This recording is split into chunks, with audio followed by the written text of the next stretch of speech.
Okay, let's see here. I like you, FGT LITE, especially the flexibility between seating positions. Not so much for the flexibility during braking.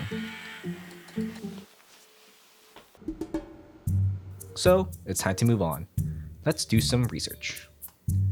Next, level racing. FGT Elite LITE review on YouTube. Bam. No, not the FGT Elite. I want the light one.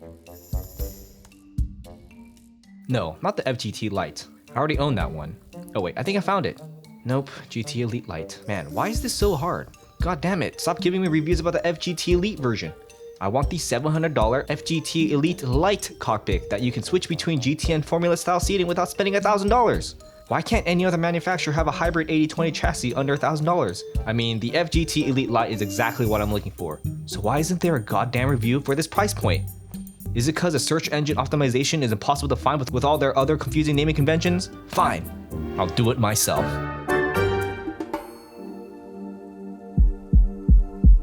And so, my dear non-existent viewers, here we are, a quick and very dirty review of Next Level Racing FGT Elite LITE chassis, the side mount edition, which costs about $100 more.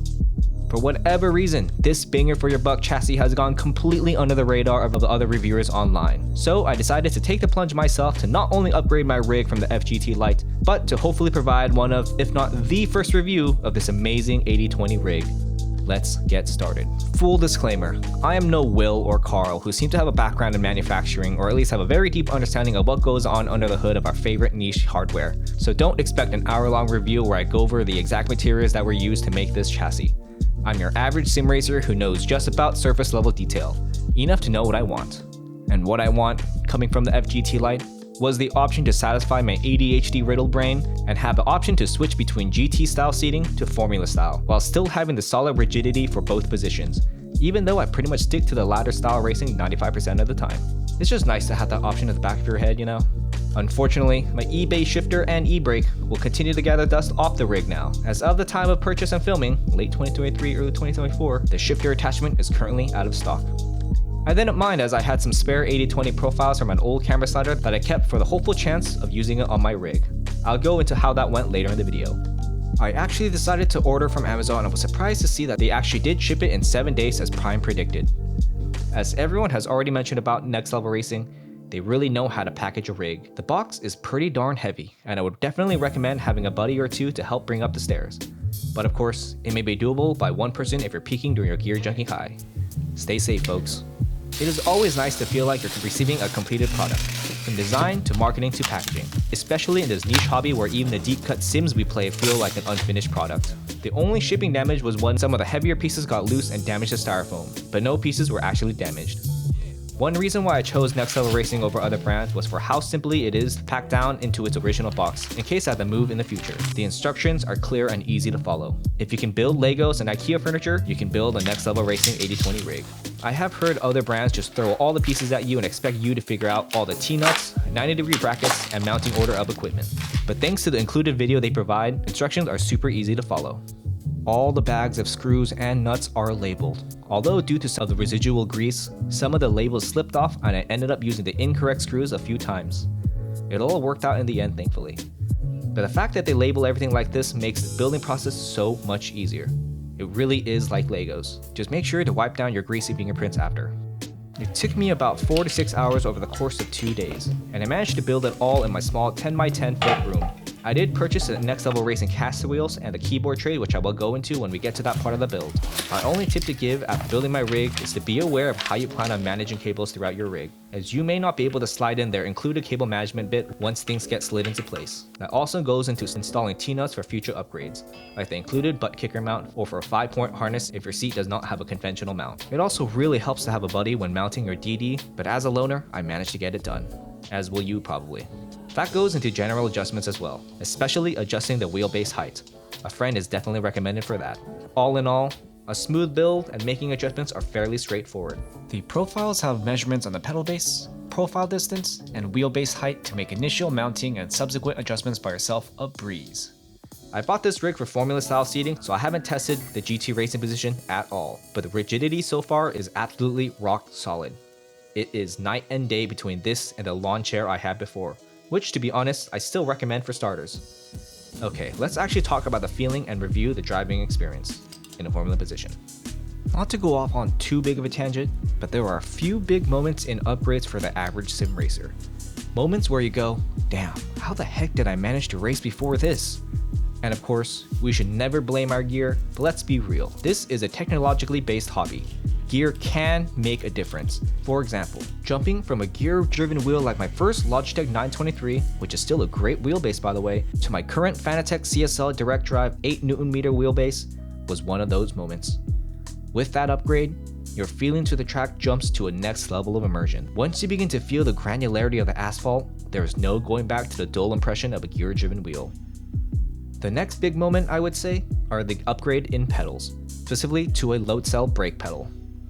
Granted, I never tried modding my Logitech pedals, which many considered to be the biggest drawback of that system, as it was the first thing to die, prompting me to upgrade everything to Fanatec. But the jump to load cell pedal is another one of those moments. Many would probably argue that this is a more important jump than your wheelbase. The best way I can describe where you can feel the upgrade in a pedal is the connection between you and your virtual car, especially once it's properly installed to a chassis. The level of control and connection you have with the car with upgraded pedals is another I can never go back moment. And the final big shift, other than understanding field of vision, in my humble opinion, which is a whole nother topic, so hold your blade, FOV police, is, you guessed it, properly engaging with all these new upgrades in a solid chassis.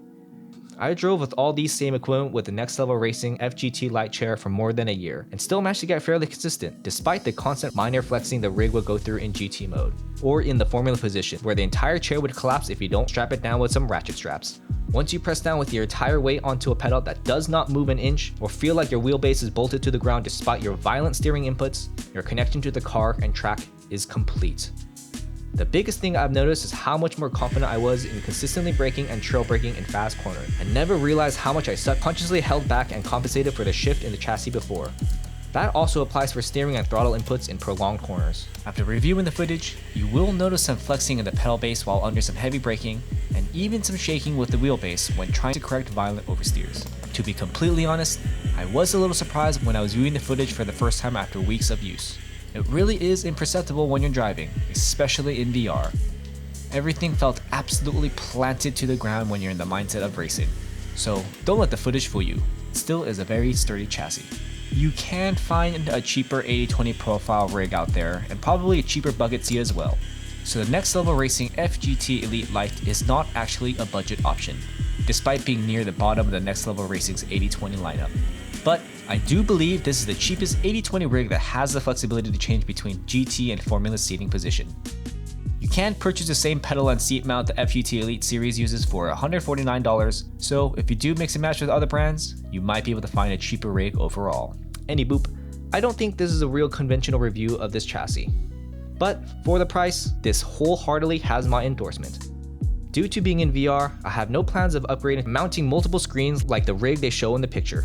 I do have eventual plans of adding a motion element to my rig many years down the line, and I am curious to see if it can hold all that extra monitor weight while being thrown around.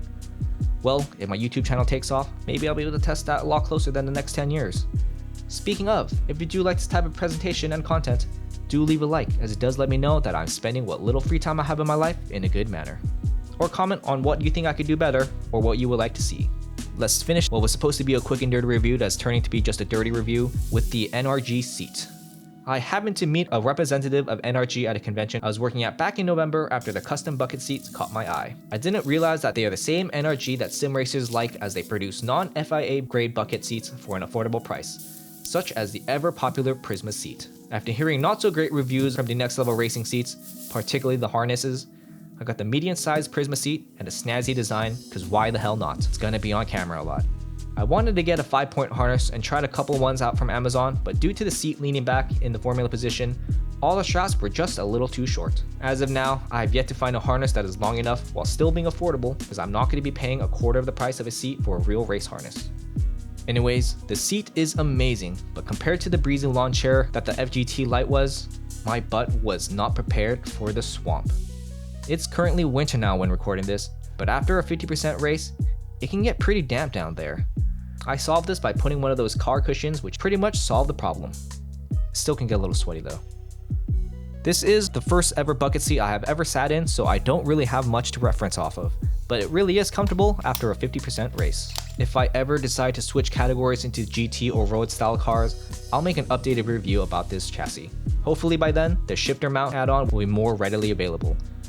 Due to the Next Level Racing unique style of 80/20 pieces, trying to attach a couple old 80/20 pieces I had from a really old camera slider system was not successful. This honestly kind of bummed me out, because I'll have to disassemble quite a bit of the rig to attach one of their shifter mounts. And so if you were like me who has some generic 80/20 profile rigs gathering dust in the garage for this kind of moment, I don't mean to burst your bubbles, but it probably won't work. I'm also really bummed out that the keyboard tray attachment had a weird measurement or something, and I can't actually attach the keyboard tray part. The mouse pad is perfect for my Quest 2 though. So kind of a win, but more of a loss that I managed to make a win. Anyone at Next Level Racing happens to watch this, it'd be nice if you could send a replacement piece or something, but I don't really need it right now, so I won't pursue an RMA. Just thought I'd share. Another big factor I like to point out that I'm surprised other reviewers haven't mentioned, but an 80/20 chassis like this is surprisingly compact. Depending on the configuration, this chassis has a smaller footprint than the FGT LITE. I know a lot of people purchase the FGT LITE due to space constraints, but if you plan on buying that and racing in a formula style seating, I would like to point out that an 80/20 rig like this might actually take up less space. In my case, the new FGT Elite LITE overall takes less space and looks much more cleaner in my room, especially with nice NRG Prisma seat. If you notice, the rug I used under both rigs measures 32 by 59 inches. And you'll notice the actual footprint of the chassis is significantly shorter than the rug. But the way the pedals and seat are placed, the rig protrudes just past the rug. I'm sure it would protrude less if it was set in a GT driving position, much like the FGT LITE does. Much like its big bro, the FGT LITE also saves space in a GT position, but it still extends past the rug I'm using as a measuring tape. Unfortunately, I do not have footage of the GT position, which was honestly also more rigid. Anyways, with the Castor wheels as well, the entire rig is much more easier to move around than the FGT LITE, which don't really recommend folding up and moving around if you have gear that is above entry level, as it just feels wrong putting your expensive direct drive wheelbase and pedals in such awkward positions. Just my 2 cents though, and I would still recommend that chair for the wheelbases like the Logitech G923. The last thing I like to share at the end of this review is that I regret not buying an 80/20 chassis earlier in my sim racing career, especially when discovering that last point.